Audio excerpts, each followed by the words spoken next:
જય સદગુરુદેવ.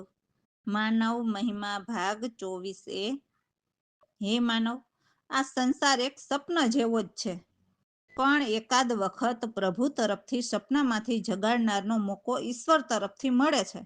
જો જાગી ગયા તો અમર બની ગયા, પણ જાગવું જ કઠણ છે. કારણ કે જગાડનાર ખૂબ જ વિનંતી કરે છે કે ભાઈ હવે જાગ, ભાઈ જાગ. પણ ભાઈને માયા પ્રકૃતિની ઊંઘ ઉડતી નથી. હું આમ ને હું આમ. પણ અલ્યા ભાઈ, તું નહોતો તોય દુનિયા ચાલતી હતી, અને તું દેહ શરીર છોડીને જતો રહીશ તો પણ ચાલવાની. પણ હે જીવ, તને કોઈ તારી ભ્રમણામાંથી જગાડનાર કોઈ મળે તો તેનો ઉપકાર જિંદગીભર ભૂલવો નહીં. આ સપના જેવી જિંદગી છે. આ સપનામાંથી જગાડનાર ઉપર એવું લાગે કે તેને કંઈક મારી પાસે કામ કરાવવું છે એટલે જગાડે છે. તે તેનો સ્વાર્થ માટે જગાડે છે, જેથી જીવ સૂતો રહે છે. ત્યાં સ્વપ્ન પૂરું થઈ જાય છે. એટલે માંડે કરીને મળેલ મનુષ્ય અવતાર પૂરો થઈ જાય છે. અને પછી કહે, સામેથી જગાડવા આવનારની વાત હું અભાગ્યો જીવ માન્યો નહીં. જ્યારે કહે છે ને કે લક્ષ્મી ચાંદલો કરવા આવી અને મોઢું ધોવા ગયો. પછી તો દરેક જન્મે કુદરતી સમય, એટલે કુદરતી સમય તો મળતો નથી. અને પછી તો નો જાગ્યાનો સમય યાદ કરીને ભૂલના પસ્તાવો જિંદગીભર યાદ આવે છે કે મોઢામાં આવેલ કોળિયો હું ચાવી શક્યો નહીં. ઘણા મોકા મળ્યા પણ હું મન મોજી મનથી વટ કરી અભિમાન છોડ્યું નહીં.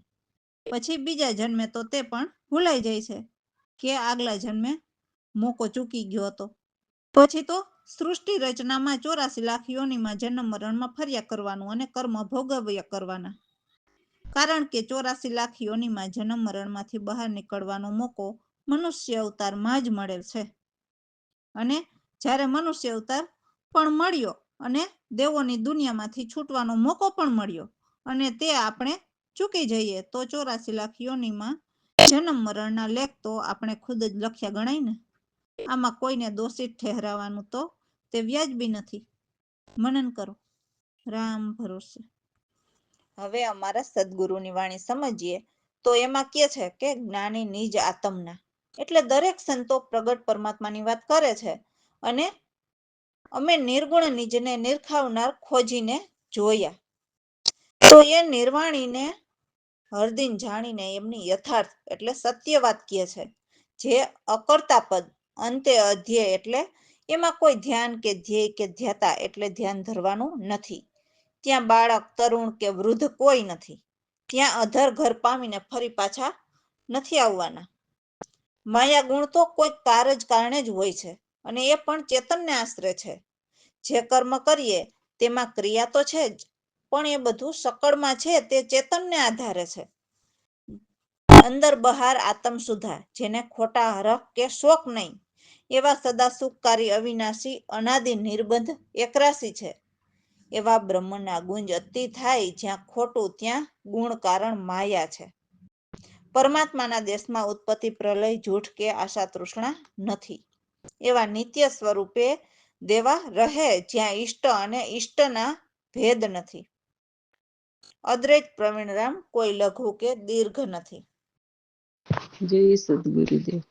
જ્ઞાન નિજ આત્મના એ જ સંત સર્વો શ્રુતિ કેત જ, જ્ઞાન નિજ આત્મના એ જ પ્રગટી પરમાત્માની સૂજો, નિરખિયા નિર્ગુણ નિજ ખોજી.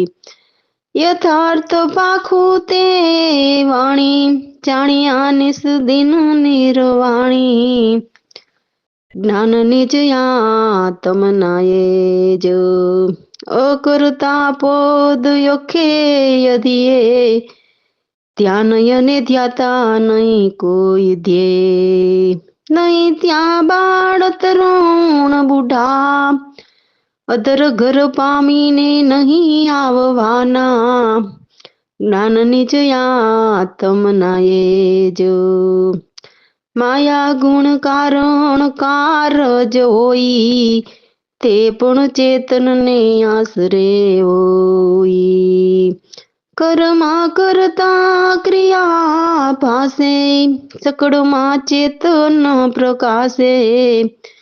જ્ઞાન નિજ આત્મનાએ જ બહાર ભીતર આત્મ સુધા હર્ષયને શોક નહીં ધુંધા સદા સુખ કાર્ય વિનાશી અનાદિ નિર્બંધ એક રાશી જ્ઞાન નિજ આત્મનાએ જ બ્રહ્મના ગુંજયતી થાય ખોટું ત્યાં ગુણ કારણ માયા ઉત્પત્તિ પ્રલય ત્યાં જૂઠા અજન્મા તૃષ્ટ નહીં રૂષ્ટા જ્ઞાન નિજ આત્મનાએ જ રેતા નિત્ય અન્ય સ્વરૂપે દેવા ઇષ્ટ અનિષ્ટ નહીં ભેદ અદ્વૈત પ્રવીણ રામ તે નહીં કોઈ લધુદીર દે જ્ઞાન નિજ આત્મનાએ જ રામ ભરોસે. તો પ્રવીણરામ જ્ઞાની જ્ઞાન સંભળાવે એમના ઉત્તર પાકા હોય છે, પરંતુ કોઈક જ જિજ્ઞાસુ એ પાકા ઉત્તર સાંભળે છે. જે જન્મ મરણના કારણે આ અષ્ટપુરી એટલે 8 તત્વનો આ કાયા દેહ બનેલો છે, તો એ તત્વના આધારે દેહ ચાલે છે. જેવા તત્વ ઉપર મન બેસે એવા કામ દેહ કરે છે. એમાં જ્ઞાનેન્દ્રિય અને કર્મેન્દ્રિય પણ જાણો અને પ્રાણ પંચક મહત્વના છે. અંતઃકરણ અને પંચભૂત જ્યાં કામ કરે છે, જેના સૂક્ષ્મ તન છે, એ ત્રિવિધ કર્મોમાં ખોટી વાસના ભરેલી છે. જેમાં અષ્ટપુરી લાગે એમાં ચિત્ત લાગે. તો દાસલાલ કહે છે કે આ આત્મજ્ઞાનીને સાંભળો, એ જ્ઞાન બહુ સારા છે. ત્રિગુણ ત્રિપુટી તત્વ પસાર જ્ઞાન ધ્યાન બધા થાક્યા. પ્રવીણરામ બ્રહ્મજ્ઞાનીના ભેદ સાચા છે. જય સદગુરુદેવ.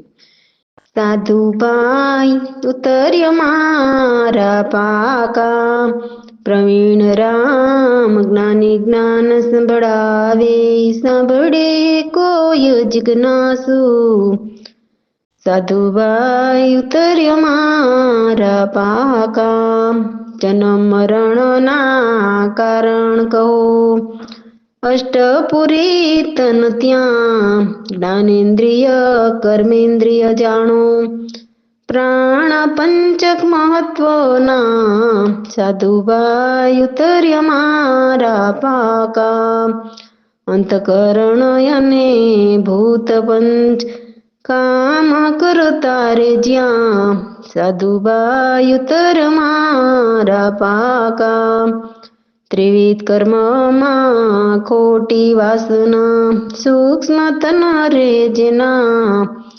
સાધુભાઈ ઉતર્ય મારા પાકા અષ્ટપુરીએ જેમાં ભાગે ચિત્ત એમાં લાગ્યા સાધુભાઈ ઉતર્ય મારા પાકા દાસલાલ કહે જે સાંભળો જ્ઞાનીને જ્ઞાન હોય બહુ સારા સાધુભાઈ ઉતર્ય મારા પાકા ત્રિગુણ ત્રિપુટી તત્વ પસાર જ્ઞાન ધ્યાન સર્વ થાય કા સાધુભાઈ ઉતર્ય મારા પાકા પ્રવીણ રામ સદા બ્રહ્મ જ્ઞાની વેદ જ્ઞાની ના સાચા સાધુભાઈ ઉતર્ય મારા પાકા રામ ભરોસે. તો એ સાધુભાઈ અવિચલ પદ નિર્ભય છે. જે અગમ સ્થાન હંસોના છે ત્યાં દરેક સંતજન પ્રિય છે. ત્યાં તો કોઈક જ વિરલા હંસ હોય જે વિવેકી હોય તે પહોંચે છે, અને એ પાંખ વિના ત્યાં ગમન કરે છે, એટલે સુરતાથી. અને જે બગલા જીવ હોય તે ક્યારેય ન પહોંચે, એટલે એ સફેદ કપડાં પહેરીને દેખાય ધોરા, પણ ભીતર કાળા કર્મ ભરેલા હોય છે. તો એવા જીવ ચડવા છતાં પાછા પડી જાય છે. જો સદગુરુની કૃપા હોય, કાં તો પૂર્વેની કમાઈ હોય, કાં તો કોઈ સારી કમાઈ કરે, તો એ ત્રણેય મત જ્યારે મળે ત્યારે હંસા નિજ ઘરે પહોંચે છે. એવા અવઘટ ઘાટ પર તો કોઈક સુરાજ ચાલી શકે, અને જીભ વિના પણ પરમાત્માના ઘરના યશ ગાઈ શકે. પગ વિના પંથ કાપે અને આંખ વિના નિરખે ઘર વિના અધર ઠેરાઈ શકે. 14 લોક પર નૂર પરખ્યા એવા અનલહક પરખાય છે, જ્યાં મન બુદ્ધિ ચિત્ત વાણી ન પહોંચે. એ તો સદગુરુના વચન થકી સ્થિર સ્થાયી રીએ. જ્યાં સદગુરુ પૂર્ણ કૃપા કરે તેની સમજ લખાય. સદગુરુ પ્રવીણરામ સાધુ કહીને સમજાવે છે કે હવે કંઈક કહી દીધું, હવે કાંઈ કહ્યું કહેવાય નહીં એવી અજબ વાત પરમાત્માના ઘરની છે. રામ ભરોસે. સદગુરુદેવ. સાધુભાઈ અવિચલ પદ નિર્ભય, અગમ સ્થાન સોના, રહે છે સંત જન સહુ. સાધુભાઈ અવિચલ પદ નિર્ભય, વિરલાંસ વિવેકી પહોંચે, પાંખ વિના ગમન કરે રે. બગલા જીવ ક્યારે ન પહોંચે, ચડી પાછો પડી જાયો. સાધુબાઈ અવિચલ પદ નિર્ભય, સદગુરુની કૃપાંશ પૂર્વની, કશીક કરે કમાય રે. ત્રણેય મત મળે જ્યારે, નિજ ઘર હંસા પહોંચે. સાધુભાઈ અવિચલ પદ નિર્ભય, અવઘટ ઘાટ ચાલે સંત સુરા, જીભ વિના યશ ગાઈ. સાધુભાઈ અવિચલ પદ નિર્ભય, પગ વિના પંથ આંખ વિના નિરખિયા, કર વિના અધર ઠેરાણા. સાધુભાઈ અવિચલ પદ નિર્ભય, 14 લોક નર નૂર પરખિયા, અનલક પરખાઈ. સાધુભાઈ અવિચલ પદ નિર્ભય, મન બુદ્ધિ ચિત્ત વાણી ન પહોંચે, વચન થકી સ્થિર સ્થાયી. સાધુભાઈ અવિચલ પદ નિર્ભય, પૂર્ણ કૃપા જ્યારે સદગુરુ કરે, તેનો સમજ લખાઈ. સાધુભાઈ અવિચલ પદ નિર્ભય, પ્રવીણરામ સાચું કહી સમજાવે, હવે કઈ રહ્યું નહીં કેવાય. સાધુભાઈ અવિચલ પદ નિર્ભય, સાધુભાઈ અવિચલ પદ નિર્ભય. રામ ભરોસે.